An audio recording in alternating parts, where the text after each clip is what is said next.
Alumnos, vamos a hacer un repaso por la teoría que va a entrar en el primer examen de Física 1. Me voy a basar en preguntas de los exámenes de los años anteriores. Vamos con la primera de este examen que tengo para hoy. ¿Cuáles son las ventajas y las desventajas de usar el pie de una persona como estándar? ¿Qué es un estándar? Bueno, un estándar es lo mismo que un patrón. Estándar o patrón de medición es lo mismo. Un patrón de medición es, por ejemplo, el metro. Nosotros tomamos al metro como referencia para medir distancias. No siempre usamos el metro. Aquí en el dossier, en la página 13, yo les hago una introducción histórica que antes se usaba el pie de las personas como referencia para medir distancias. El pie en cada ser humano es distinto, por lo tanto no era muy preciso este patrón de medición. ¿Cuántos pies mide tu casa? 15 pies. Pero ¿qué tipo de pie? ¿Grande? ¿Pequeño? Entonces no era muy preciso. Pero antes se usó el pie. También usamos otras partes del cuerpo, por ejemplo los pulgares, que eso dio pie a la unidad pulgada. Y aquí también les menciono otra más. En la actualidad se usa el metro, que también fue mutando cómo definimos a un metro. Antes se dividía a la distancia del Polo Norte al Ecuador en 10 millones y ahí teníamos el metro. Y hoy en día se divide a la distancia que recorre la luz en cierto tiempo. ¿Sí?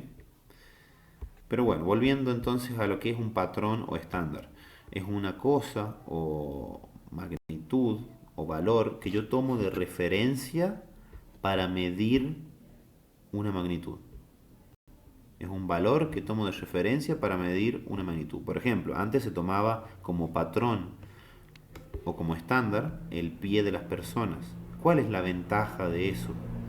Que el pie de las personas está al alcance de todos si tenemos pies, ¿no? Es muy fácil medir así. En un toque medís lo que sea. El problema es que no es preciso. Aquí yo les dejo en esta página 14 la respuesta. Es ventajoso que los estándares fundamentales, o sea, los estándares que nosotros elegimos, sean accesibles, fácil para realizar comparaciones. También tienen que ser invariables, es decir, que no cambien. Y también tienen que ser indestructibles y reproducibles. Los estándares o patrones de medición tienen que tener estas características. Los pies son accesibles, pero son variables, así que esta no lo cumplen. Bueno, indestructibles más o menos y reproducibles por supuesto. Entonces, ¿cuáles son las ventajas? Que el pie como estándar es accesible y es reproducible, porque todos podemos hacer esa medida. Ahora, no es invariable, esa es la desventaja. Ahí estaría el primer ejercicio de teoría. Vamos al segundo. ¿Las magnitudes vectoriales se pueden sumar y restar como si fueran solo números? ¿Por qué? Las magnitudes vectoriales, primero arranquemos definiendo que hay dos grupos de magnitudes, están las escalares y están las vectoriales. Las magnitudes vectoriales son aquellas magnitudes que se pueden representar con un vector que es una flecha. Las magnitudes vectoriales, que es lo que estamos hablando acá, son magnitudes o características de la materia que necesito medir también su dirección aparte de su valor. Necesito dirección. Y para ser más preciso necesito cuatro cosas para las magnitudes vectoriales. Aquí en el dossier, por supuesto, tenemos esa información. Magnitudes escalares y vectoriales. Miren las características que necesitamos de una magnitud vectorial. Necesitamos módulo, origen, dirección y sentido. Bueno, la pregunta que nos hacen es que si se pueden sumar y restar como si fueran solo números. Las magnitudes vectoriales entonces son las flechitas que yo dibujo, pero esto lo estoy diciendo muy de forma chuncana y no es así realmente. Las magnitudes vectoriales son un fenómeno o característica en la naturaleza que yo puedo representar con una flecha, porque ese fenómeno tiene una dirección, tiene un sentido. Por ejemplo, yo les había dado un ejemplo de magnitud vectorial son las fuerzas, por ejemplo. La fuerza. Si yo empujo una caja, esa acción, la fuerza que le hice a la caja, la puedo representar con una flechita. Porque tengo un punto de aplicación de mi fuerza, tengo una dirección. Bueno, no se pueden sumar las flechitas o vectores como si fuesen números. Tenemos métodos. Tenemos un método analítico y también tenemos métodos gráficos para sumar flechitas o vectores. Miren, aquí en la página 21 y 22 tenemos los métodos para sumar y restar vectores. Son complejos. Entonces la respuesta aquí, no. Las magnitudes vectoriales no se pueden sumar y restar como si fuesen números nomás. Necesitamos métodos. ¿Por qué? Porque no son solo números. Tienen más variables, tienen más características que un solo número. Entonces necesitamos métodos específicos. Esa es la respuesta. Bien, en otro examen me preguntan qué es un sistema de unidades. ¿Qué es un sistema de unidades? Seguramente esta pregunta va a entrar. Y yo aquí en la página 14 les respondo qué es un sistema de unidades. ¿Qué es? Bueno, aquí claramente tienen que leer para saber la respuesta, pero mi respuesta así resumida es la siguiente. Un sistema de unidades es un conjunto de unidades que nosotros adoptamos para medir. Conjunto de unidades que adoptamos para medir. Los ingleses, por ejemplo, adoptan la pulgada, el pie, la yarda, la dina. Aquí en Argentina adoptamos el metro, el kilogramo, el segundo, el litro. Un sistema de unidades es un conjunto de unidades que nosotros adoptamos para medir. Teníamos ejemplos de sistemas de unidades.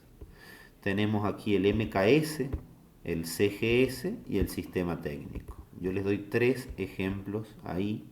De hecho, también les menciono después otro, que es el sistema métrico legal argentino. No, creo que no está escrito aquí, ¿o sí? No lo veo. Entonces, ¿cuántos sistemas de unidades aquí les pongo de ejemplo? 3 sistemas de unidades. MKS, que significa metro, kilogramo y segundo. O sea, en el sistema MKS van a usar esas unidades y sus derivados. El sistema CGS también es otro sistema de unidades que usa centímetro, gramo y segundo. Eso significan las siglas.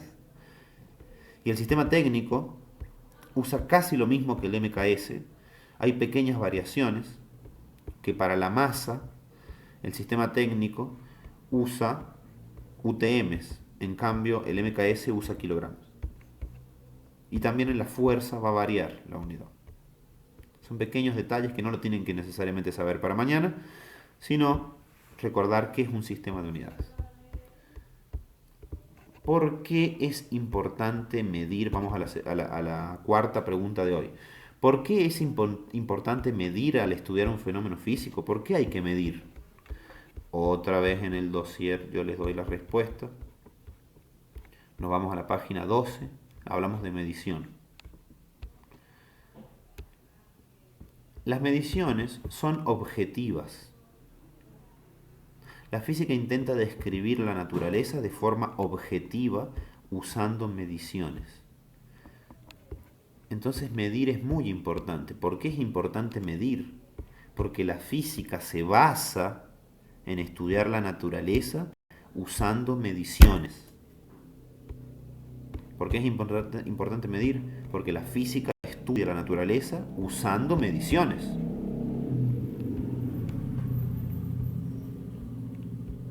Bueno. Luego nos pueden preguntar ¿qué estudia la física? Bueno, los fenómenos de la naturaleza y de la materia. Explique con sus palabras qué entiende por modelo científico. Bueno, yo les había explicado que el modelo científico, de hecho también está en el dossier. El modelo científico es el método que tiene la física para estudiar la realidad. ¿Qué otras preguntas pueden entrar? ¿Por qué utilizamos un sistema con ejes para estudiar las magnitudes vectoriales? Bueno, si ustedes recuerdan, hacemos un par de ejes. Aquí hay justo un par de ejes. El eje X, que es horizontal, y el eje Y, que es vertical. ¿Por qué hacemos esto cuando dibujamos vectores? Porque estas magnitudes, las magnitudes vectoriales, necesitan expresar su dirección, su punto de aplicación en el espacio, su sentido en el espacio. Por lo tanto, es necesario estudiar las dimensiones en el espacio. Por eso, hay que ubicar en un sistema de referencia los movimientos y características de una magnitud vectorial. ¿Por qué utilizamos un sistema de planos con ejes para estudiar magnitudes vectoriales? Porque las magnitudes vectoriales tienen características que necesitan de referencias en el espacio. Y un sistema de ejes es la forma de tener referencia en el espacio. Bueno, también yo les quiero preguntar, que esto no lo tengo escrito aquí, ¿qué son las componentes de un vector? Eso sí o sí también lo quiero preguntar, ¿qué son las componentes de un vector? Nosotros tenemos aquí en el dossier una parte que habla de las componentes del vector. Vectores componentes, aquí abajito. Esto sí o sí va a ir. Aquí tienen la explicación más formal. Mi explicación es la siguiente. Si nosotros tenemos una flechita o vector, si nosotros tenemos un vector en el espacio, van a haber dos vectores que causen lo mismo. Repito, si tengo un vector A en el espacio, en color rojo aquí, existen dos vectores juntos que hacen el mismo efecto que ese vector A. Las componentes de un vector están en ángulo recto aquí a 90 grados y por lo tanto se llaman componentes rectangulares. Eso es lo que yo pido en los ejercicios, calcular las componentes rectangulares. Entonces, ¿qué son las componentes rectangulares? La respuesta va a ser la siguiente. Son dos vectores que causan el mismo efecto que el original.